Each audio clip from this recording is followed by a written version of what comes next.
So with the kipping escape, a lot of times it's done with both of the hands on the hips. They make a big bump and they pull the knees on the inside. That's not really how I use it. I do want to use that knees inside concept, but I keep this same survival posture in here with the frame across the far hip and the elbow on the inside. This is important. I've got to hide this underhook from him. I don't want him to be able to manipulate this into an arm triangle. Show him the arm triangle. Yeah, I don't want him to be able to do that. So elbow on the inside. Now, I'm gonna bump him forward with my bottom knee, and I'm gonna try to, almost like I'm rolling backwards over my shoulder here. And I'm gonna try to pull that one knee to the inside. And now my guard is back right here. This other leg can do a couple of things, like if he gives a lot of space right here, then maybe you can pull both butterfly hooks in and you'll have double unders. That's a great attacking position. But it might be that you just take your hands and shove them over here and start attacking a leg lock now. Okay, so if you saw the title of this, you're probably surprised, right? So, number one, I just want to show you how we're much more compatible than one may think, okay? So the video that you just saw right now, that short little snippet, is similar to the same teachings in Wing Chun. So in Wing Chun, this is called Chi Sao, okay? And I'm sure you've seen this in movies. Well, I'm going to do something cool, fun, and dumb, right? This is something you've probably seen in a movie. Quah, quah, quah, quah, quah, quah, quah, quah, right? Now, that we can really do for real, but in the movies, they make it look exciting, and you're wondering, can that ever be applicable, okay? So I'm going to tell you, with Chi Sao, there's three phases. What we're doing right now is called Luke Sao, okay? So Luke Sao is literally both of us just exchanging energies. We're not actually doing any particular technique here. And when I say technique, there are certain characters that are in our form that when we're applying it here, that's when the technique will come to life. So Luke Sao, I don't want to say there's no technique, but you're not necessarily needing or using it. And then Chi Sao, which is the more familiar thing that we know, is putting our Luke Sao into action and then utilizing now technique with the characters that we've learned throughout our forms. So in this case, just like I was just showing you right now, we would do something like this, and this is called a Bang Sao, and this is called Fuk Sao, okay? And more specifically, this is the low Fuk Sao because it's low. So if you see this is his high Fuk Sao. And I always remember high because his fingers are right here to say high. Then he has a low Tan Sao. And then this literally just transposes. And now I'm the one with the high Fuk Sao and the Tan Sao. And he's there with the low Fuk Sao and his Bang Sao. So those are kind of like the primary tools.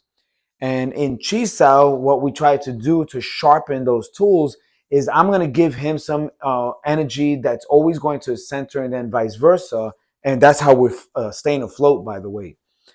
But in order to invoke a technique, I might give him something that he can react off of. And in this case, he reacted by doing a jut sao where he kind of brought me in and down. And then, whoa, that's scary. So before he punches me, maybe I come in with my bang sao and I roll my hands and whoa, and then we start.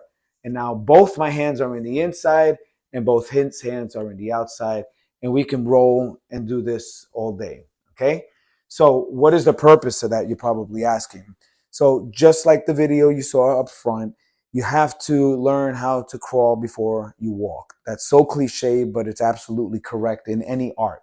And in this case, what you're seeing is you have the Luke Sao that is giving us the introductory to our dialogue together with our Chi Sao. It's communication with our hands together.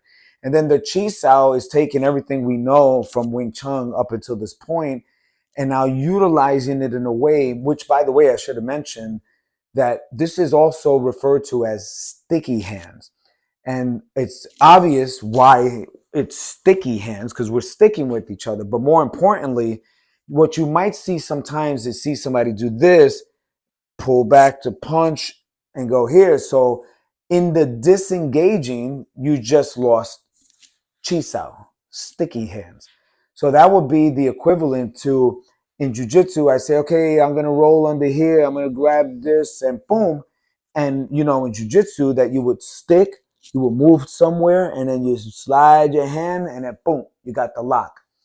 It's the exact same thing with chisao. So if I were to disengage in jujitsu to do something, so if I had to go on the other side of somebody and I completely disengage, so I get a lock, well, that person's not staying there. So I lost communication or contact to the very essence of what this is all about.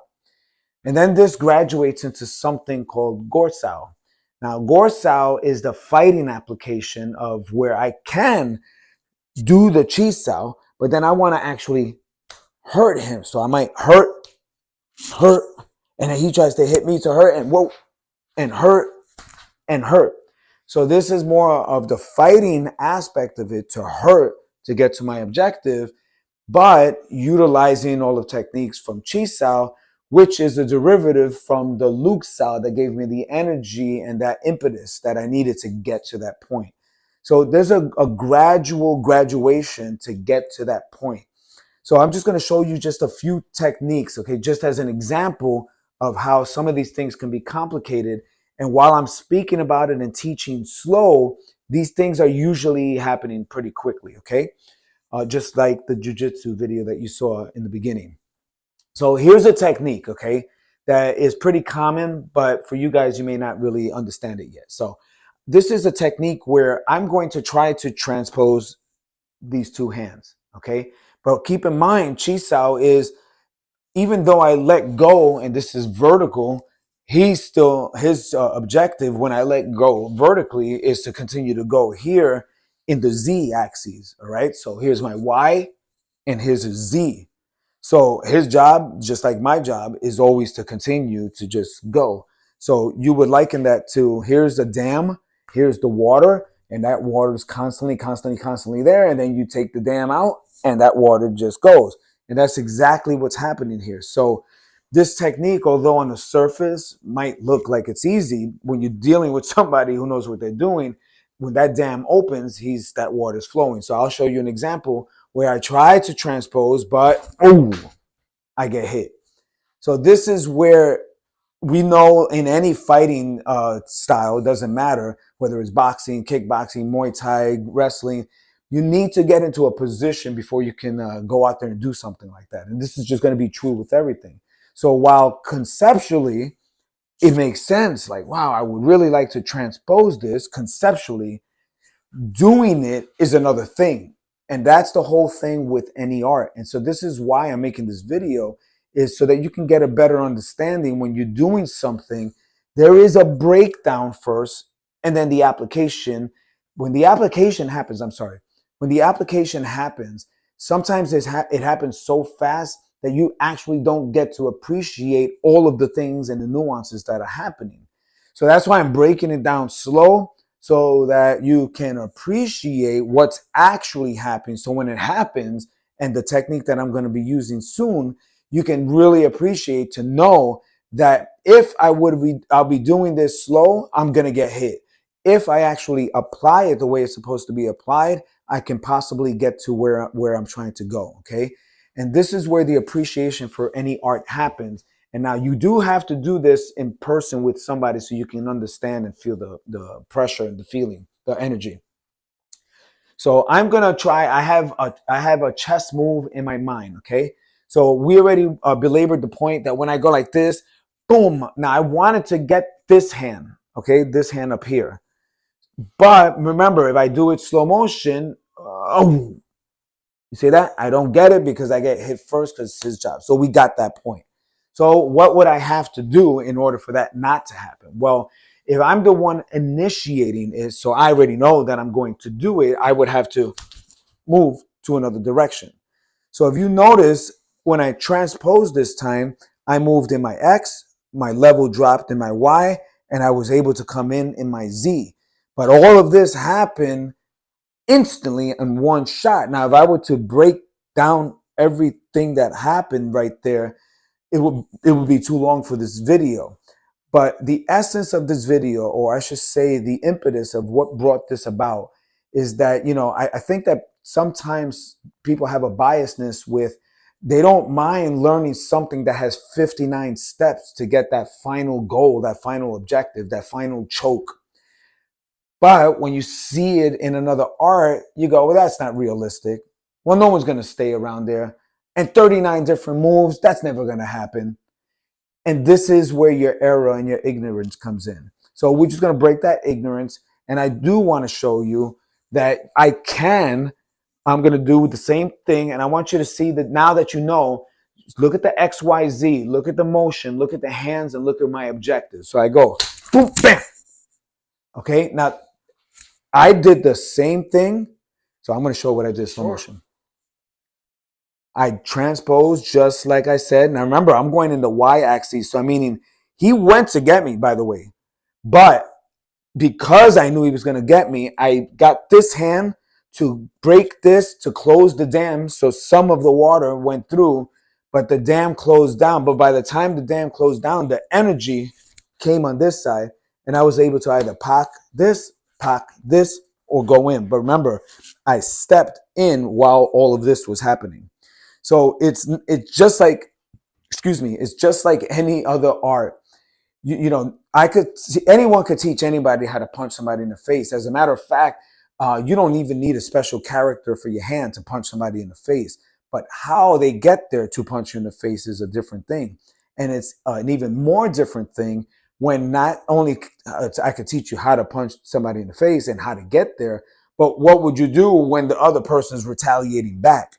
These are all things that you have to know and understand. But when you see it in its full glory, you can appreciate that, but you can't appreciate all of the steps that it took because you don't have the patience or the time to learn it. So don't discard anything. So this is going to be just a cool last exclamation point to this little thing that we're doing here. So I'm going to do the exact same thing. So for my fellow grapplers or jiu-jitsu guys, you know, just imagine this, you know, having this connection. See, we're stuck to each other. This is sticky hand. I'm moving, he's moving. We're sticky hands, okay? And if you see the flow, we're sticking with each other, okay? Whoa, you see that? We're sticking. But the energy is very much alive. This is why I'm saying you can learn about 80% of what we're showing here, but you might need that nice 20% of feeling it to really get the full picture of it. But I hope that you can see it in the energy. So for my fellow jiu-jitsu guys, so here we go. I do the same thing. Pum, pum, pum. I come in. Look at my hand sneak in. Whoa. This hand is pushing this shoulder that way, and this one is going this way. So I'm creating a X and choke. So that is standing up. So this is great when your back is against the cage, you're in the fight, you have nice little MMA gloves, or even in boxing, even if you had boxing and you want to just learn how to parry, go around and do that manipulation, get that shot from on top. And you can apply this in different martial arts, and it's still a phenomenal tool for generating energy in such a really short distance. All right. So I hope you learned something here. Of course, if you're interested and you want to know more about this in particular, we will do more videos for this, okay? But just so you can see the correlation, like you saw the video up front in the beginning, you open your mind a little, and I want you to see, I didn't even show you half of the different characters that we use. I just showed you enough to show you that there are many tools to get to the point B. And when you get there, the excitement really happens with all of the myriad of things that you can do. All right. So again, reach out to me if you want.